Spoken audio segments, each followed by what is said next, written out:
Subscribe பண்ணுங்க. அப்படியே பக்கத்துல இருக்க பெல் ஐகானையும் பிரஸ் பண்ணுங்க.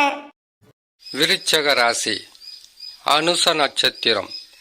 சனி பெயர்ச்சி பலன்கள் 2025 முதல் 2027 வரை. வருகின்ற 29ஆம் தேதி மார்ச் மாதம் 2025 சனி பகவான் பெயர்ச்சி பெறுவார். சனி பகவான் பெயர்ச்சி பெற்றதும் கிரக நிலைகள் சரியில்லை, மிக கவனமாக இருக்க வேண்டும். ஒருவருடைய ஜாதகத்தில் ஒருவருடைய நட்சத்திரத்திற்கு சனி பகவான் மட்டும் பல வகையான நற்பலன்களோ கெடு பலன்களோ தந்துவிட முடியாது. அர்த்தாஷ்டம சனியாக இருக்கக்கூடிய சனி பகவான் உங்களுக்கு அர்த்தாஷ்டம சனியிலிருந்து 5ஆம் பாவத்தில் பூர்வ புண்ணிய ஸ்தானத்தில் அமருவது என்பது நற்பலன்களும் பெரிதளவு இல்லை, கெடு பலன்களும் இல்லை, சமமான பலன்களைத்தான் தருவார் சனி பகவான். பின்பு எதற்காக கிரக நிலை சரியில்லை, மிக கவனம் சொல்லியிருக்கீங்கன்ற ஒரு கேள்வி வரும். சனி பகவான் பெயர்ச்சி பெற்றதும் சனி பகவான் பெயர்ச்சியான 2 மாதங்களில் குரு பகவான் பெயர்ச்சி பெறுவார். குரு பகவானை பொறுத்தவரையில் இப்பொழுது 7ஆம் ராசியில் இருக்கிறார். அடுத்தது 8ஆம் இடம் என்பது பெரிதளவு நற்பலன்களை செய்யாமல் பொருளில் நஷ்டம், மன கஷ்டம், பண கஷ்டம், நம்பிக்கை துரோகம், சில வகையான பிரச்சனைகள், உடலில் சில உபாதைகள், குடும்பத்தில் ஒற்றுமை இல்லாத தன்மை, எடுக்கும் முயற்சிகளில் வெற்றி என்பது உங்களுக்கு எளிதில் கிடைக்காமல் சிக்கல்களை கொடுக்கின்றது. இப்படிப்பட்ட பாதகமான நிலையில் குரு பகவான் அமருவது என்பது தவறான பலன்களை கொடுத்துவிடும். அது மட்டும் இல்லாமல் குரு பகவான் பயிற்சி பெற்ற 1 மாதத்தில் ராகு கேது பயிற்சியும் இருக்கு.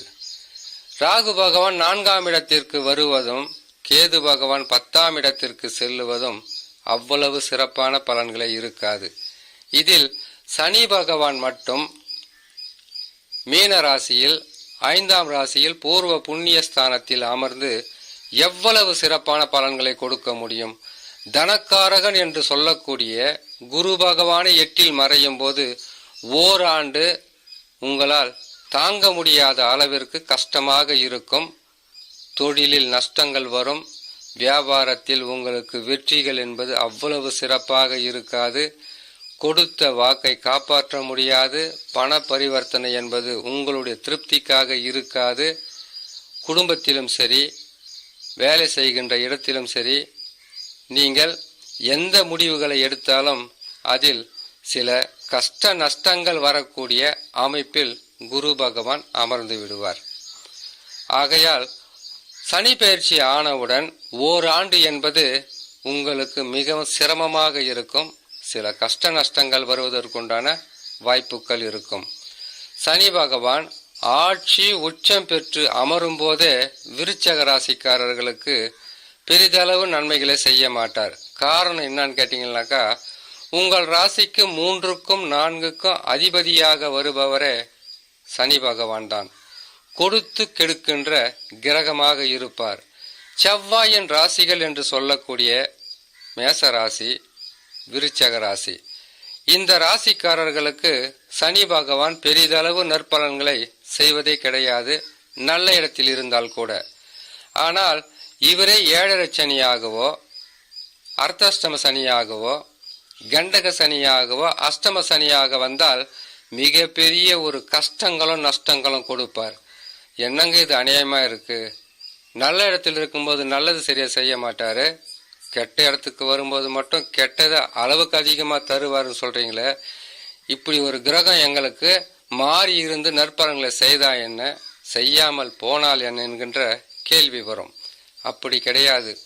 உங்கள் ராசிக்கு நட்பாகவோ சமமாகவோ ஆட்சியாகவோ உச்சமாகவோ வருகின்ற கிரகங்கள் நற்பலன்களை செய்யும். உங்கள் ராசியில் பகை பெறுகின்ற கிரகமாக சனி பகவான் இருப்பதினால் பூர்வ புண்ணியஸ்தானத்தில் அமர்ந்தாலும் படிக்கு பாதியாக பலன்களை குறைத்துத்தான் தருவார். இதில் எந்த விதமான மாற்றங்களும் இருக்காது. உங்களுக்கு அளவுக்கு அதிகமாக நற்பலன்களை செய்கின்ற கிரகமாக குரு பகவான் வருவார். அந்த குரு பகவானே உங்களுக்கு 8ஆம் இடத்தில் மாறும்போது தான் சில கஷ்டங்கள் வரும், சில நஷ்டங்கள் வரும், சந்தோஷம் இல்லாத தன்மையாக இருக்கும். எவ்வளவு உழைத்தாலும் உழைப்புக்கேற்ற ஊதியம் என்பது குறைந்தே உங்களுக்கு கிடைக்கும். அரசாங்க ஊழியர்களாக இருந்தால் மேலதிகாரிகளின் கோபத்துக்கு ஆளாகலாம். எப்பவோ செய்த சிறு தவறு கூட குரு பகவான் மாற்றம் பெறும்போது அது அம்பலப்படும். சில அசிங்கங்களை சந்திக்கக்கூடிய சூழ்நிலையாக உருவாகிவிடும். விருச்சக ராசியில் இருக்கக்கூடிய இந்த அனுச நட்சத்திரக்காரர்கள் சனி பயிற்சி பெற்றதும் சில மாதங்கள் பொறுமையும் நிதானமும் கடைபிடிக்க வேண்டியது மிகவும் அவசியம். எதற்காகன்னு கேட்டீங்கன்னாக்கா, சனி பகவான் 5ஆம் இடத்தில் இருப்பதை வைத்து சொல்லுவதல்ல பலன். அவர் மாறியதும் 2 மாதங்களில் குரு பகவான் 8ஆம் இடத்திற்கு சென்று விட்டால் மிகவும் கடினமான கஷ்ட நஷ்டங்களை சந்திக்கக்கூடிய சூழ்நிலையாக இருக்கும். ஆகையால் விழிப்புடன் இருக்க வேண்டும். இதற்கு பரிகாரமாக செய்ய வேண்டியது குரு தட்சிணாமூர்த்தியை வணங்கி வருவதும், வியாழக்கிழமை தோறும் நவகிரகத்தில் இருக்கக்கூடிய குரு பகவானை பலம் வந்து வணங்கி விளக்கேற்றி வந்தால் பொருளாதார நெருக்கடியில் இருந்து உங்களை நீங்களே காப்பாற்றிக் கொள்ளலாம் என்று சொல்லி இன்னொரு நல்ல பதிவில் உங்களை நான் சந்திக்கிறேன். நன்றி, வணக்கம். மேலும் தகவலுக்கு எங்க சேனலை மறக்காம சப்ஸ்கிரைப் பண்ணுங்க. நன்றி.